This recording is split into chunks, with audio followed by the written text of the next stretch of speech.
In law, there's something called the conflict of laws. It's very complex, and it's difficult. The laws of different jurisdiction and when they conflict.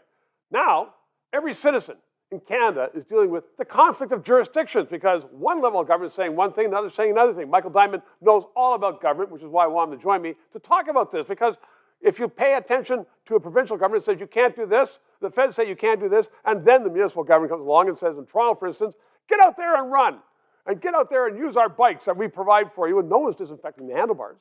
Yeah, I think you're being generous because it's not just a conflict within government, it's a conflict, within different levels of government, it's a conflict within the same levels of government. We don't have to think back further than day one of COVID and Theresa Tam, Dr. Tam telling Canadians that you don't need to wear a mask. There isn't asymptomatic spread. So there's a lot of figuring it out as we go along, but for the impact on folks, for the impact on people like us, it means that we're hearing so many contradictory things that people aren't going out and breaking rules on purpose. They are actually ignorant to what the rules are because it's so complicated. And every Canadian is a lawbreaker. On this one, everybody. Look, if you've gone outside, have you broken the law? I don't know. I don't know. You expect but what I can tell you to come along and arrest you because Ford says everybody should stay inside. And on every day right now, throughout Ontario, everybody's outside. Well, what I can tell you is, at the tennis courts across the street from my house, there's a big sign that says this amenity is closed. But there's also a big lineup of people waiting to use the courts after the pairs that are currently on the courts finish up their matches. So what I know is these folks don't want to be breaking the law. They want to play tennis. They want to do something that's good and healthy for them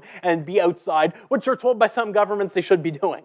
Yes, and then in some cases, though, like on the beaches in certain areas, they have cops saying, you can't come to this beach, and 25 feet away, everybody is jogging along at the instigation of the municipal government.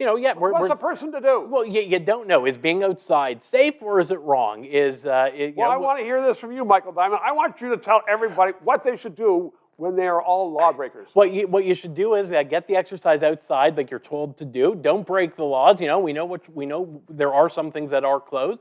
Don't do that. There aren't fitness classes right now, but you know what? We've been told being outside is safe from transmission.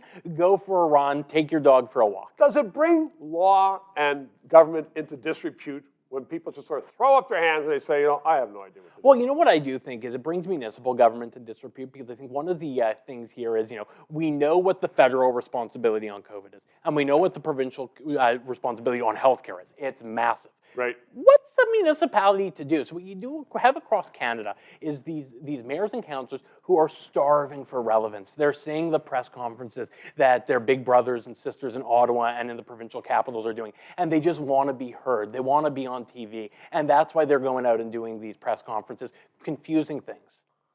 Thoroughly confused. However, you straightened it out, Michael Diamond. Thank you very much. 3 minutes.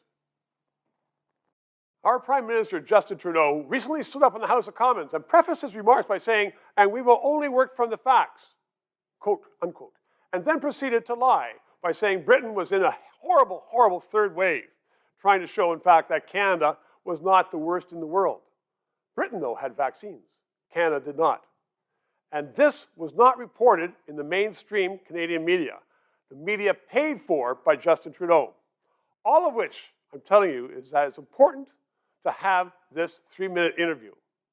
Please subscribe, ask your friends to subscribe, and press that PayPal thing so we can continue on to bring you the news you otherwise might not know.